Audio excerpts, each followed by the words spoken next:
Hey everybody, it's Eric from EPautos.com, your libertarian car guy.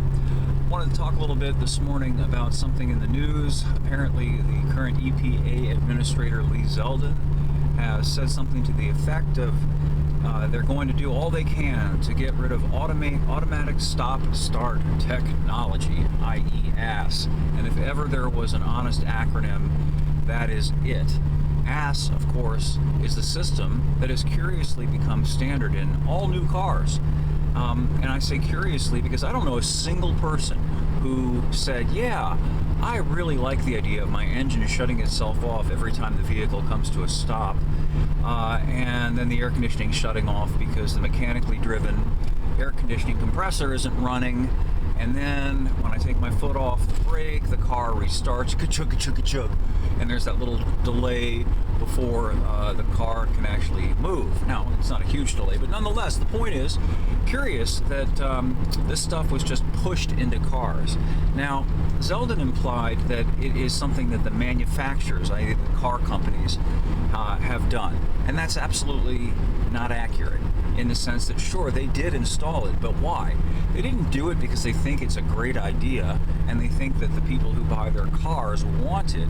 It's a compliance cost that's been added to cars by the federal regulatory apparatus.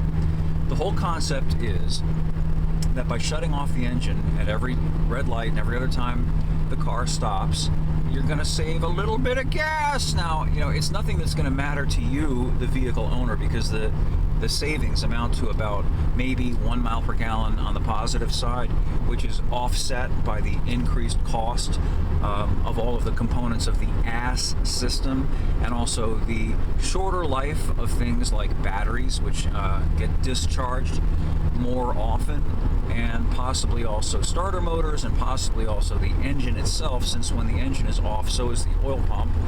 So, when you restart it, the engine has to then repressurize itself. And I don't know whether that has any meaningful effect on long-term longevity, but it just doesn't sound like a good idea to me to be constantly stopping and restarting the engine, especially when there's no meaningful benefit to the vehicle's owner, but there is a benefit to the vehicle manufacturers.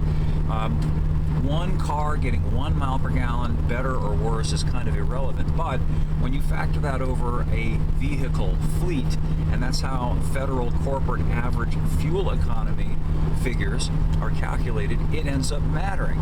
So that's one reason why the manufacturers have put ASS into all the new cars, because it helps them with their fleet averages, which helps with CAFE compliance. And the other thing, of course, is that when the engine isn't running, it isn't emitting any carbon dioxide, the gas that has nothing to do with pollution.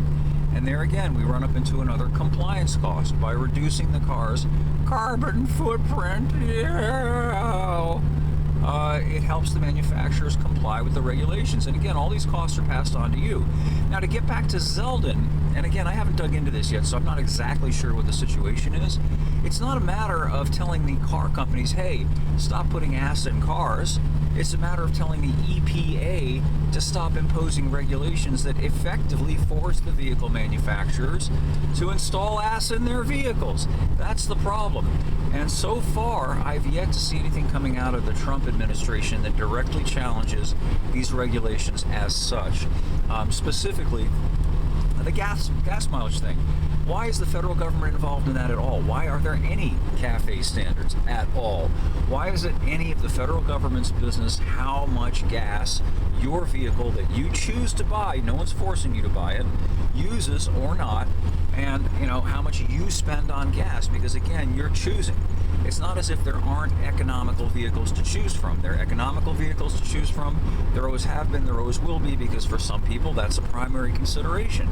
For other people, there are other considerations. Like if you have a truck, you're not buying it because it gets good gas mileage. You're probably buying it because you need it to do things that are work related, haul things, pull things, and that's going to result in less gas mileage, and that's your business.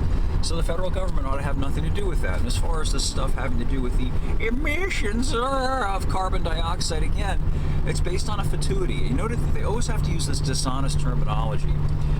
They're trying to equate carbon dioxide which is not a substance that has anything at all to do with air pollution as an emission. Because, you know, when people hear that word emission, what they're thinking about are things that cause or worsen air pollution. And absolutely, that's a legitimate issue, but that's not what we're talking about here. So we're talking about appeasing all of this climate change stuff, which is highly questionable, highly dubious. But at any rate, I just wish they would be honest about it and stop using all this misleading verbiage. I will have more about this whole ass business up at EPautos.com. You can also catch my latest chat with Brian Hyde. Should be up on the site later today. And tomorrow, Wednesday, will be my usual weekly Wheels Up segment with Bill Meyer over at KMED in Medford, Oregon. Thanks as always for listening, and we'll catch up with you again soon.